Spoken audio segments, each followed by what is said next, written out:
consider some chicken.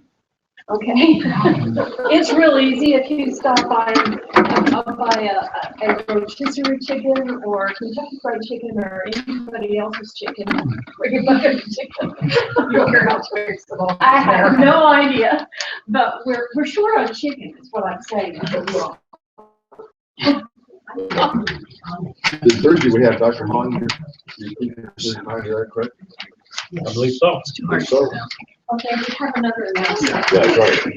This, my son is raising money for Cubs getting Boy Scouts for the trips and stuff. So I'll email everybody a pamphlet and order form for bedding and flowers that you can buy, and I'll deliver it after May 2nd. So it's not just donation, it's fairly well priced, and so you look in your trash folders. Okay. For my email. Does that include installation? If the order's big enough, you'll install as well. And the next Sunday we have Easter, then we have breakfast at 9, and then we have service at 10. Breakfast at 9. Breakfast at 9. And then have to.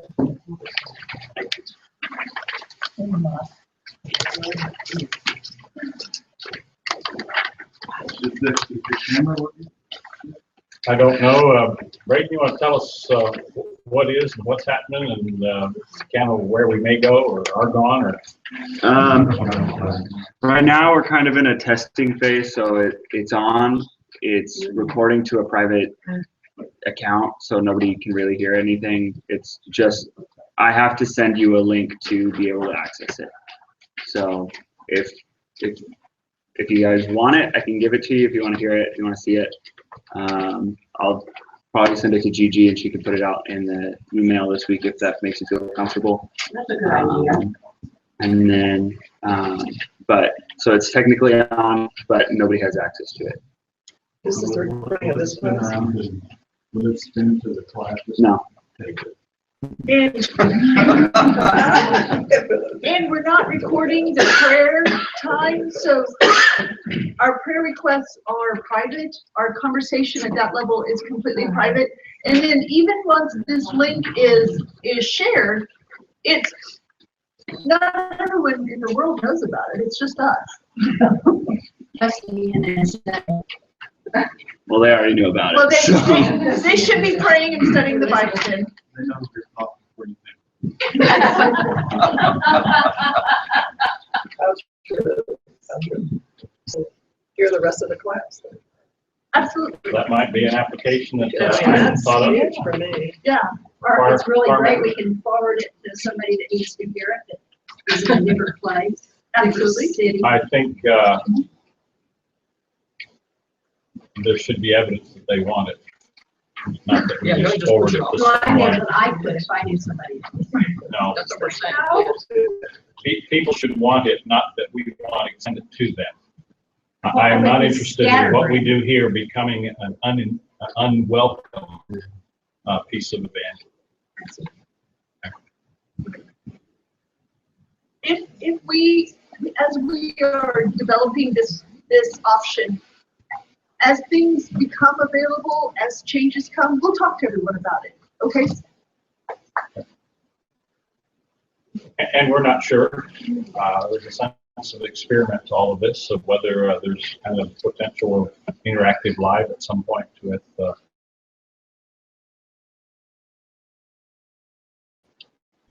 yeah, so we're not quite sure. We've looked at our foot and are reaching out on a step and not sure what will hold, what won't hold when we put our foot down for fall.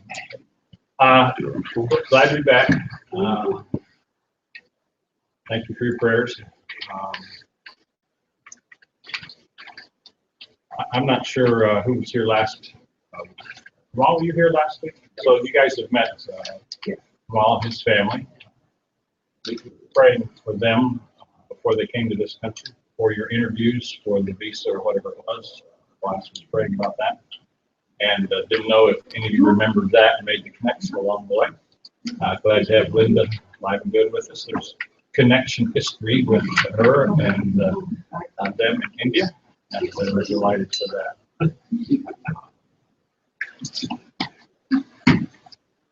This is Holy Week.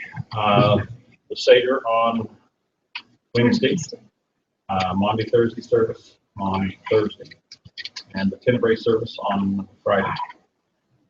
Easter next Sunday. We're gonna live here. We're gonna live here all week. Marcia and I at this cabin.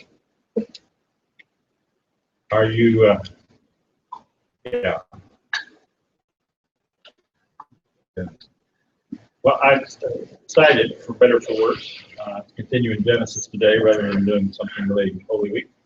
I would like to think at some point near the end of the session, if I don't forget, or if you'll remind me, the way in which Joseph is somewhat in the text that we will read today, as we think of where we are with reference to.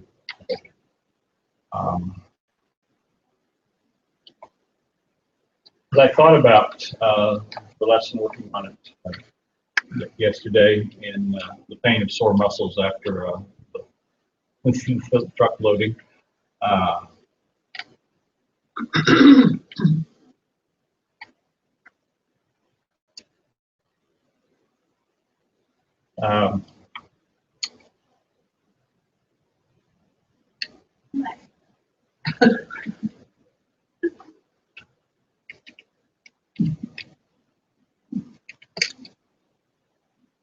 I'm not sure how to say what's on my mind. Yes, I'm a Nebraska boy. I know how to take apart bed frames and put them back together. I know how to lift boxes. I suggested to him somebody ought to organize the packing of the truck, and he didn't want it, so I did. A part of what happened, and David was very, very helpful, and part of what happens, what used to happen when David and I were in seminary, we loaded each other's trucks, and so some of us became quite experienced in loading U-Haul trucks. And actually, I'd only been a Nazarene a month. The first time I helped load a U-Haul truck for our pastor resigned after convincing my family to join a denomination never been associated with in all of history. He resigned the next week and moved. And I was a teenager and participated in the loading of his truck. And my dad was organizing the where you put the boxes, where you put the appliances, and how you make it all fit and ride most evenly, and to sort of ride forward rather than backwards with the middle, right forward off the clutch. And just all that kind of stuff. So from the beginning of my being a Church of Nazarene, I've been interested in loading U-Haul trucks. Dorothy, at one point of our marriage, was in despair that we would ever quit doing a U-Haul move every 2 years. And I didn't have withdrawal pains. I should have invested in all stock or something at that point. But it was fun. Anyway, where I was, as I was slowly recovering then from having worked more than I was used to by yesterday evening, thinking about Joseph. The book of Genesis is generally divided into two big chunks, 1 to 11, often called the primeval history, and 12 to 50, often called the patriarchal history, patriarchal narrative. Patriarchal narrative is built around the stories of Abraham, Isaac, Jacob, Joseph, often called the cycles of the Abraham cycle, the Jacob cycle, etc. Of those, the Joseph cycle, starting in chapter 37, where we began 2 weeks ago, sometimes it's the one that has kind of the best flow, and is the little sub-stories or sub-narratives are more interwoven and intertwined as we move through this Joseph cycle. And so it's not like you can just pick up a piece of it like we've been doing and sort of study that without being aware that it's incomplete and it's got connections to more. And that, at least if not for you, will become frustrating for me as we go through these stories, is that we need to know more of it. It's part of the whole rather than just an isolated part. But still thinking about that yesterday, I thought, man, it starts bad. You remember 2 weeks ago, Joseph is the helper for the sons of Bildah and Zilpah, who are the, some people call them concubines. They're the least favored of the wives, and he's their helper, so his status is pretty low. Eddie is a tattletale, giving bad reports about them. He's a favorite of his father, and his father makes him the coat with long sleeves. And so his brothers hate him because you always hate somebody that gets more benefits than you do, and is the papa's favorite to that kind of stuff. And then he makes things worse by the dreams that he has, the dreams that they're binding sheaves in the field, and his sheaf stands up and their sheaves all bow down. And he tells them, of all the stupid things to do is to tell your brothers something like that. And then the next dream is the sun and the moon and the 11 stars, not 12 or 14 or 2,000, just 11, the number of brothers he has, all bowed down to him. And he tells them, and he tells his parents, and even his dad is ticked off by that and says, that's a stupid thing to say, Joseph, you ought to. And so the brothers hate him even more. And the picture you get as the story of Joseph starts is, this is a repulsive, snot-nosed kid. Who would want to have anything to do with him? And it gets worse in the text we'll work on today. And then I thought, there's been a lot of stuff in the book of Genesis so far that doesn't sound real hopeful. But as you look at the Joseph story beginning, like, where's the potential in this beginning for the promises of made to Abraham and Isaac and Jacob being fulfilled? This is a bad story writer. Except that we've kept seeing all the way through the three cycles before, when things looked bad, God found a way to work and become involved. And so we're going to push the story to a little lower conclusion right now, a little more hopeless kind of thing in today's text. Okay. With that good, cheerful introduction, somebody was ready to do a big read. Well, I'll tell you what.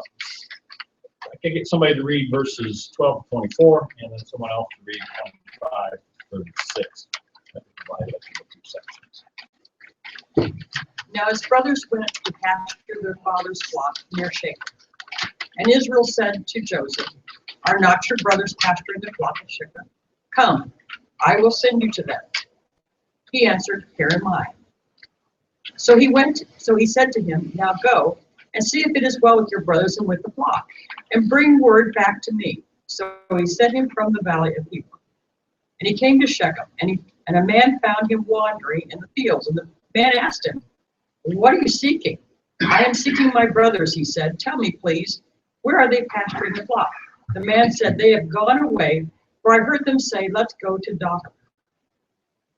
So Joseph went after his brothers and found them at Dothan. They saw him from a distance, and before he came near to them, they conspired to kill him. They said one to another, here comes this dreamer. Kill him and throw him into one of the pits. Then we shall say that a wild animal has devoured him, and we shall see what shall become of his dreams. And when Reuben heard this, he delivered him out of their hands, saying, let's not take his life. Reuben said to them, throw him in this pit here in the wilderness, but lay no hand on him, that he might rescue him out of their hand and restore him to his father. So when Joseph came to his brothers, they stripped him of his robe, the long robe with sleeves that he wore, and they took him and threw him into a pit. The pit was empty and there was no water in it. Then they sat down to eat, and looking up they saw a caravan of Ishmaelites come from Gilead with their camels carrying gum, balm, and resin on their way to carry it down to Egypt. Then Judah said to his brothers, what profit is it if we kill our brother and conceal his blood? Come, let us sell him to the Ishmaelites and not lay our hands on him, for he is our brother, our own flesh. And his brothers agreed. When some Midianite traders passed by, they drew Joseph up, lifting him out of the pit, and sold him to the Ishmaelites for 20 pieces of silver.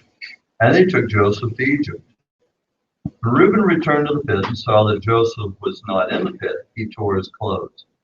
He returned to his brothers and said, "The boy is gone, and I, where can I turn?" Then they took Joseph's robe, slaughtered a goat, and dipped the robe in the blood. They had the long robe with sleeves taken to their father, and they said, "This we have found. See now whether it is your son's robe or not." He recognized it and said, "It is my son's robe. A wild animal has devoured him. Joseph is without doubt torn to pieces."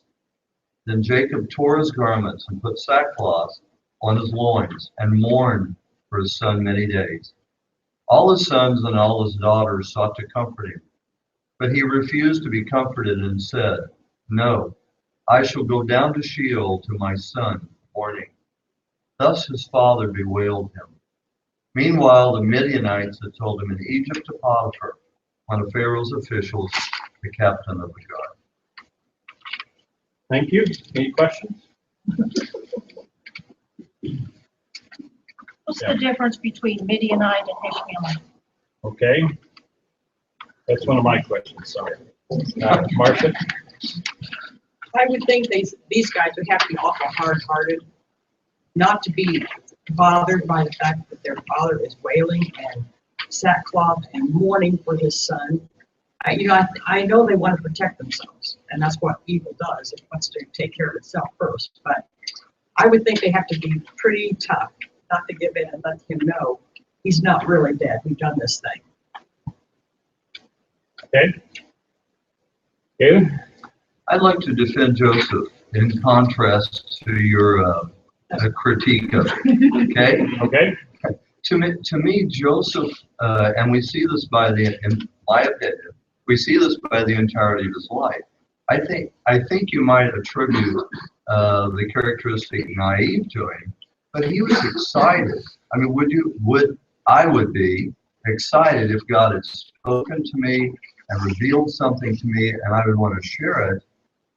Although I see, the lack of perhaps wisdom in him sharing it, I can see the excitement in him. And his character is developed throughout Scripture is that of a wonderful human being, one very forgiving, later of these scoundrels who were his brothers. They were, they would be the ones that I would lambast. Sorry. Don't even be sorry. I'd be happy to lambast them too. Okay, good. Lambasting folks. And would push back just only a bit. That perhaps the character that you see in Joseph is partly the product, it's not natural, but partly the product of the suffering and the mistakes he made, the growing process. Okay. I mean, It's a maturity. being thrown in a cistern, a dry cistern, and left to die, I'm guessing is probably going to generate some reflection, as in, why do they hate me so much? And maybe at some point, my guess is when they yelled down at him, they probably said something like, well, dream boy, tell us another dream about us bowing down to you now, okay? So maybe he figured it out and wised up, maybe not. But there seems to be, by the next, I think it's probably next week or next lesson here, a great deal of advancement and maturity on his part. The narrator, I think, at the front end is a kind of strange, precocious little kid. And part of the problem is we aren't quite sure of the age of how old he is, say, in this story. Is he 12? Is he 18? Is he 25? All that would make some difference too. Okay, Eric. When I read this story, I have at least two thoughts. One is, I wasn't at 30 pieces of silver, that would have been so much more symbolic. And the other is, and I know there's a myriad of answers, but how else would God have gotten Joseph to Egypt where he needed him 17 years later? If all had been well in the house and esteem.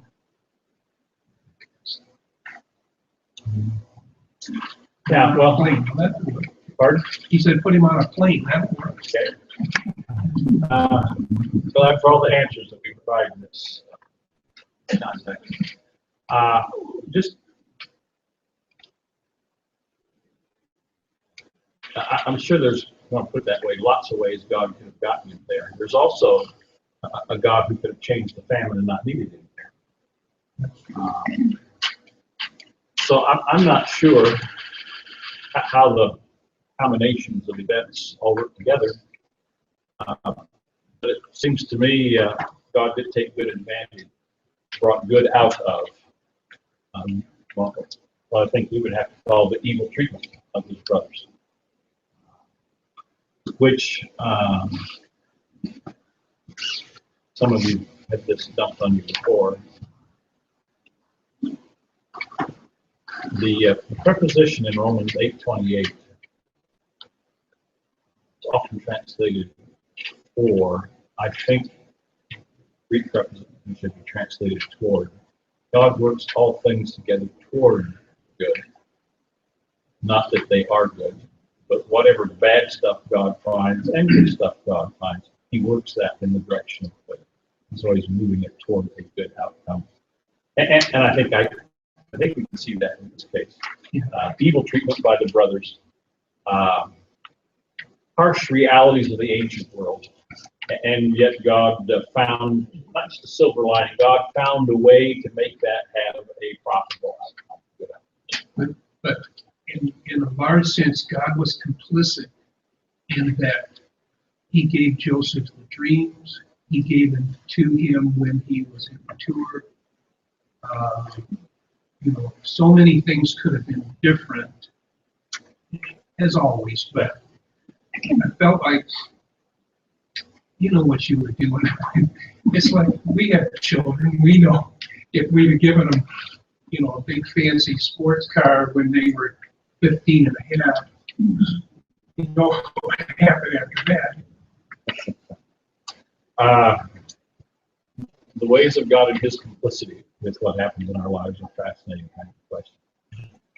Back to the 20 silver, it does appear that 20 pieces or 20 shekels was about standard price for a slave in the early second millennium BC, so 2000 to 1700, 1600 BC. Apparently inflation worked in the ancient world too. It was about 30 pieces of silver in mid to late millennium and went up to 50 by about 1000 BC. So a part of what the 20 pieces of silver does is sort of help identify this fits in a particular period of history that at least we can recognize from Babylonian documents that in that time frame that we think is the time frame of the patriarchs, 20 pieces was 20 shekels was a standard price for a slave. What about the Ishmaelites and Midianites? They're cousins of Joseph, Okay, but are they the same tribe? I don't know. What's it look like from the author's standpoint?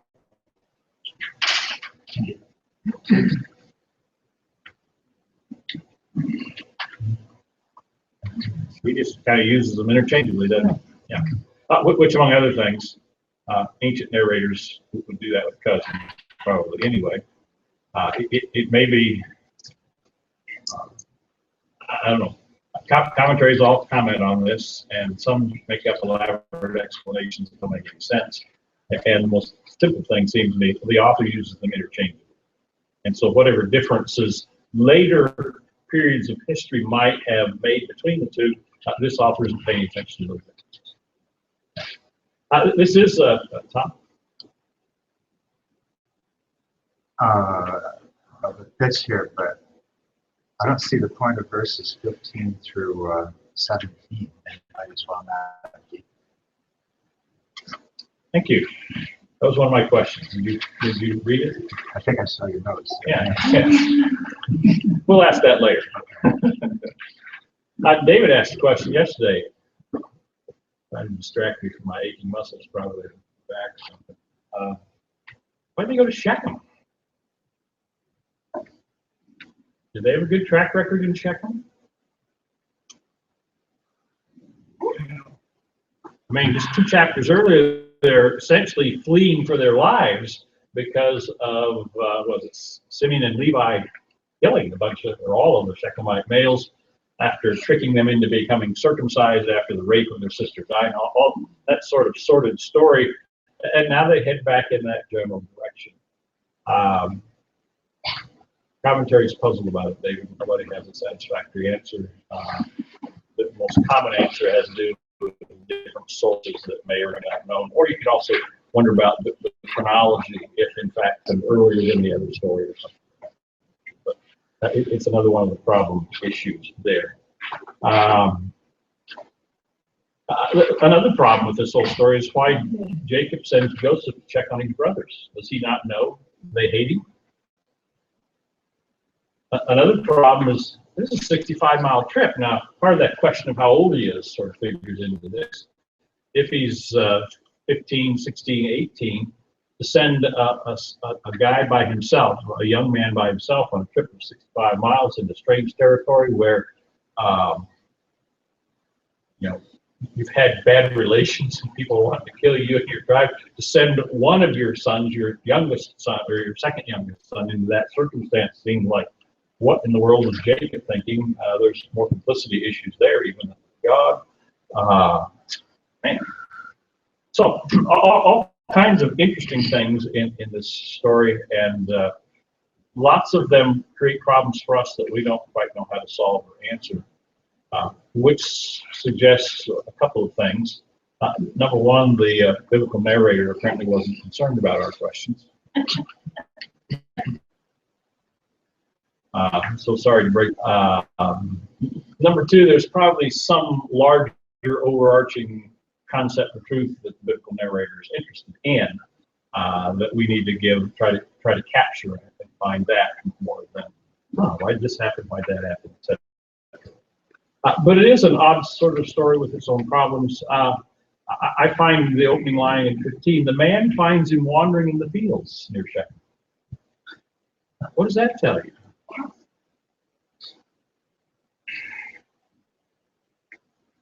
Just lost? He didn't have a GPS. Okay. Well, he was searching. He was trying to find his brother still. Yes. Covering ground, trying to find him. My sense is you get on a hill and look down and you see all that, but they're not there, and you go off to another hill and keep looking. Maybe this is Nebraska farmer experience. Chip's already gone. Being sent to get the cows at night. And we had all kinds of hills and pastures and valleys and pastures. I mean, I was only 5, but it didn't take too long to figure out your best bet is to get up on the ridges and the hills to look down in the valleys and the dips to see if they're there. But it says he's wandering around, which makes it sound not as he just lost, but he's sort of a clueless. It doesn't, yeah, it doesn't reflect well on Joseph again. Renee?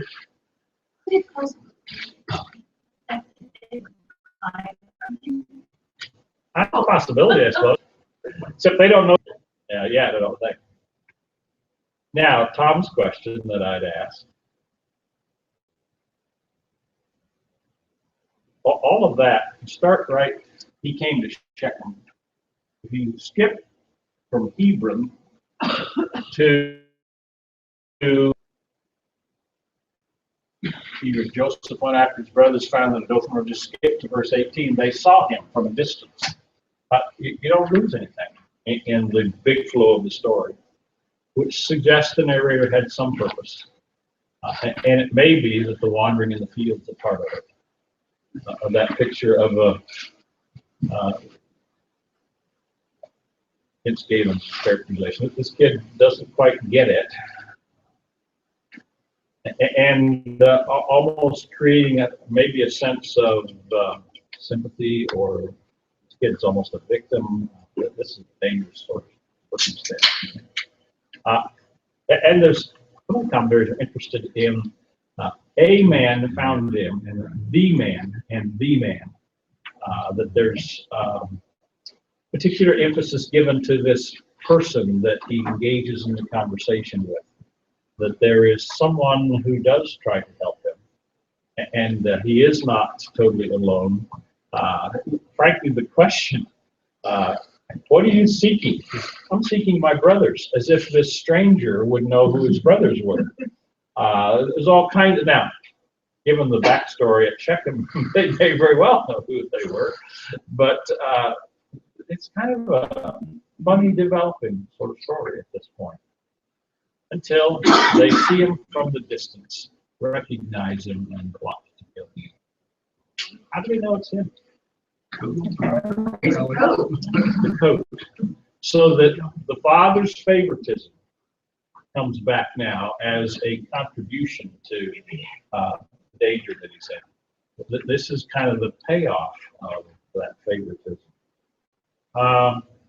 So here comes the dreamer.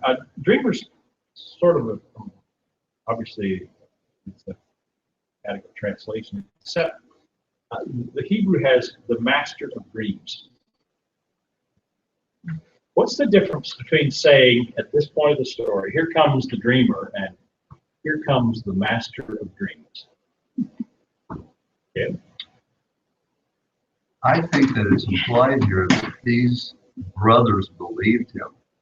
Because if they don't believe him, they just think they have a mentally deranged person, and they would show more sympathy toward him as a brother.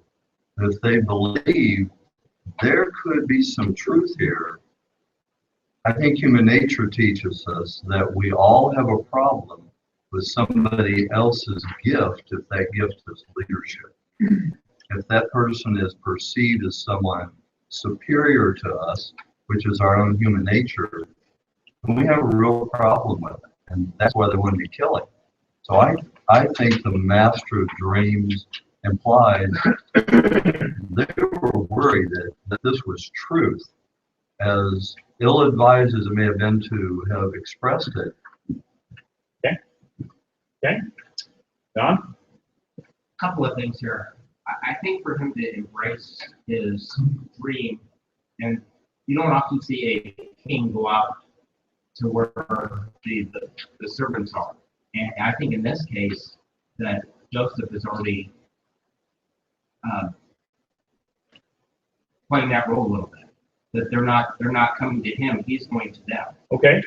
Also, with the man, we've had other, whether it be Melchizedek or an angel or a servant, we've also had this other type of thing throughout Genesis, where some mystery person comes along to kind of point the way, set the right way by. So I see that playing out here. With the man. Okay. The master of dreams is an interesting kind of concept. Galen has taken it with great seriousness. It also could be taken with a certain sense of sarcasm. The master of dreams. You could actually translate the Hebrew, the Lord of dreams, the ruler of dreams. So that their sarcasm is a possibility. The other interesting piece of it is, by the time we get to the end of the whole story, not this text, the whole story, what do we know? It's foreshadowing of what he is. Yeah, this really is the master of dreams that will have dreams down in Egypt. So there's it's like it's play on words. It's a phrase that sort of opens up multiple directions of thinking, and a phrase that at a later point I come back to. Oh, there was more to that than maybe we thought. Sort of thing. Well, they're going to throw him in a cistern. It's probably the most common way of translating it. Well, translate all kinds. One of the common ways, and it appears it was a cistern rather than just a pit, because of verse 24, which says what? There's no water in it. Okay. 4 times this word is mentioned in verses 20 to 24, which tells you this is a pretty important piece of the cistern pit. Okay? And maybe it's a dual meaning sort of thing here. As cistern, what's ironic of his being thrown in the cistern as a sense that they're going to leave him there to die? What's the purpose of a cistern? The whole water. The whole water, which is life. in that world, in any world, but particularly in a world where water supply are few and far between. The cisterns are the places where water collects and you have access to water then. You can't get to a spring or a river or something. So they put him in a container that's got implications of life, and they put him in it for the purpose of death. And so there's that tension kind of thing too. The other is sometimes when it's not from context cistern, it's just a pit. Pit is where they bury folks. It's a synonym for tomb in some contexts. Recognized maybe from some Psalms, they're going down to the pit, meaning to the grave. So, why is Reuben the one that decides to sort of intervene and save his life? For his younger brother. Reuben's the oldest. You should have some wisdom and maturity about maybe a little foresight, going, oh, I don't think this is a good idea. Except when he decided to go off with Bilhah. Well, okay, not that much maturity, just enough. Is it possible that Reuben, as compared to the other brothers, actually believed Joseph? Kind of where Galen was going. Possible. And that in the second part of that, verse 22, he was planning on, as I understand it, he was planning on getting him back with his mom. Yeah. He's the oldest. Who's his mother? Leah. Joseph is the oldest of his mother, Rachel. So there's a certain degree, perhaps, of camaraderie there. The two, I don't like this language, but the two real wives, oldest sons, are the two people on the stage. So maybe there's some link. We really don't know. We're all speculating on this. But it's interesting that Reuben, the oldest, takes initiative, which is what would have been expected culturally in that sort of context. He would have had the authority over the brothers, right? Should have, though, as any of you who have brothers know, authority over brothers is a kind of nebulous concept. Would he have gained respect or honor from his father if he would have been the lost son, and then he, as the oldest, go out and restore the lost son to his dad? He would have. You know, the downside of that is he would have had to have revealed what the brothers were doing, which makes his backside highly unprotected. So, This is pretty far afield, sorry. And there's probably an answer. Well, we're wandering in the field anyway. Yeah. Why did Judah become the big player when the tribes later on, not Reuben's? We don't know, but one of the suggested reasons is the concubine, that one line, that one verse thing about he went to Bilhah. Yeah, Bilhah. Well, Judah here then is the next one. What profit is it if we kill our brother and conceal his blood? Come, let us sell him to the Ishmaelites, not lay our hands on him, for he is our brother, our own flesh. Sounds like a tad of sympathy there, but also what other kind of motivation? Money. They want money, and they want Maybe not the guilt. Yeah. Of guilt. Yeah. Or the curse of it. Yeah. In a certain sense, this is a brilliant suggestion on his part. It saves them from complicity, at least in our minds, of murder. It gets rid of this kid that's been such a pest, and they get some money out of it. Like win, win, win. Lots of folks today would be like. Let's see. The interesting thing, a couple of commentaries cross-reference at this point to Deuteronomy 24:7, and I think also Exodus maybe 21:17 or 6 or something.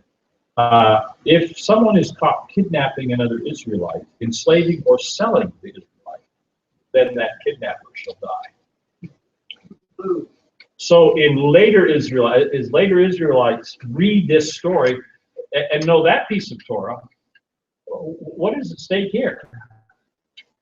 What is he saying about the 10 brothers? Yeah. They are the equivalents of murderers, even if they just sell him into slavery, because they kidnapped him, so to speak, and they sold him into slavery, and that is a capital offense as the Torah eventually unfolds. Incidentally, it is also a capital offense in the Code of Hammurabi and some of the Babylonian law codes that we have. So there was selling someone into slavery if they were if they were in debt and couldn't pay their debts, or if they're captured in war, or a variety of kinds of things. All those sorts of things were considered legit. But to take your own relative and sell them into slavery without them being indebted to you, without there being prisoner of war type stuff, that was considered extreme a violation of their rights, and so it was punishable by death. Fascinating thing. Now, that may be, so that as Judah says, well, let's don't have blood on our hands. And later readers are going to say, you might as well have. You did the exact same thing. Guilty. So where's Reuben when that takes place?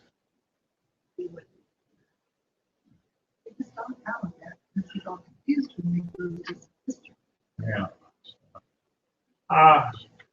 Is Reuben culpable for not being there?